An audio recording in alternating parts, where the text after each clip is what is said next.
नमस्कार साथियों। मुझे पिछले कुछ दिनों से लगातार मेल प्राप्त हो रहे हैं। लॉकडाउन के समय में माता पिता को बड़ा कष्ट हो रहा है क्योंकि उनके बच्चे उनका कहा नहीं मान रहे। कई सारे ऐसे मुझे मेल प्राप्त हुए कि बताइए आप कुछ कैसे हमारी बात माने। मुझे जो समझ में आया है वो मैं अपना मंतव्य आपके पास रखता हूँ कि जो हमारे बच्चे होते हैं वो हम क्या कहते हैं इससे नहीं समझते, वो समझते इससे हैं कि हम क्या करते हैं। क्या हमने कभी अपने माता पिता की बात मानी? बच्चों के सामने हमने कभी ऐसा उन्हें एहसास कराया कि हम अपने बच्चों से भी ज़्यादा अपने माता पिता को चाहते हैं, उनकी आज्ञा का पालन करते हैं, उन्हें महत्व देते हैं जिनने हमें जीवन दिया है। क्या कभी उन्हें ऐसा एहसास हुआ? क्या हमने अपने बच्चों की कभी बात मानी कि उनके दिल में क्या है, वो किस पीड़ा से गुजर रहे हैं या वो चाहते क्या हैं? कहीं ऐसा तो नहीं कि हम ही दिग्भ्रमित हों, उन्हें न समझ पा रहे हों।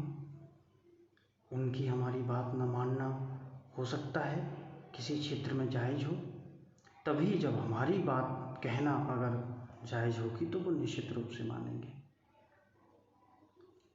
वास्तविकता में सच्चा संस्कार यही है कि हमारे बच्चे ये महसूस कर पाएं कि हमारे माता पिता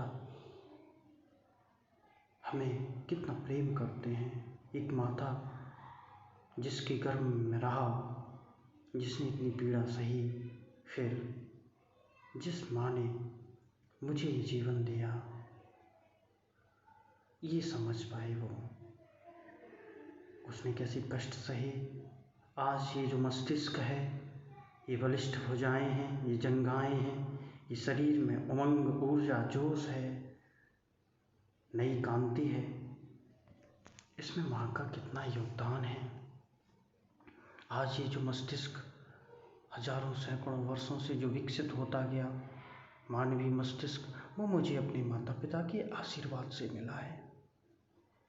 क्या पबजी खेलना इतना ज़्यादा ज़रूरी है मेरे लिए कि मैं अपनी माँ के आदेश का उल्लंघन कर जाऊँ? मैं स्वयं पानी अपनी माँ को नहीं पिला पा रहा, उससे अभी भी पानी पीने की ही आशा करता हूँ। माँ को आदेश देता हूँ कि वो पानी ले आए या वो ऐसा काम कर दें, पापा ये कर दें, मम्मी ये कर दें। मैं एक्सपेक्टेशंस पे एक्सपेक्टेशंस करता जा रहा हूँ। ऐसा क्यों? ये हृदय में क्यों नहीं आता हमारे बच्चों के कि मेरी वजह से मेरे माता पिता को कोई कष्ट ना हो जाए? वो व्याकुल क्यों नहीं होते कि हमें सेवा का मौका मिल जाए अपनी माता के, अपने पिता के, कभी उनके आदेश का पालन करने का मौका मिल जाए। वो जिस चीज़ की मना कर रहे हैं मैं वैसा ही करके अपने जीवन को सार्थक और धन्य महसूस करने लगूं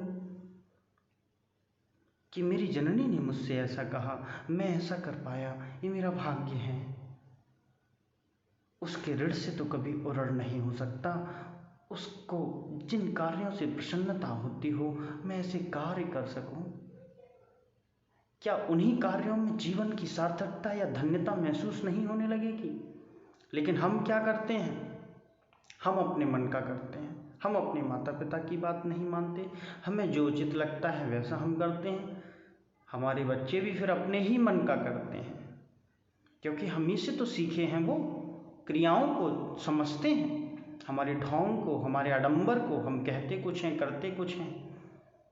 ये बच्चों पे भी प्रभाव पड़ेगा, वो भी ऐसे ही हो जाएंगे। और जब हम अपने मन का करते हैं तो हम पाते क्या हैं? जिसने जब भी अपने मन का किया, शरीर से कुछ ऐसे रसायन निकलते हैं, कुछ ऐसे हार्मोन निकलते हैं, डोपामाइन वगैरह, कि हमें तुष्टि का अनुभव होता है, सुख का अनुभव होता है। और कुछ समय बाद फिर हम अपने मन का करते हैं, फिर तुष्टि का अनुभव होता है। और ऐसे हमारा मन हमें रोज नचाता रहता है। हम कभी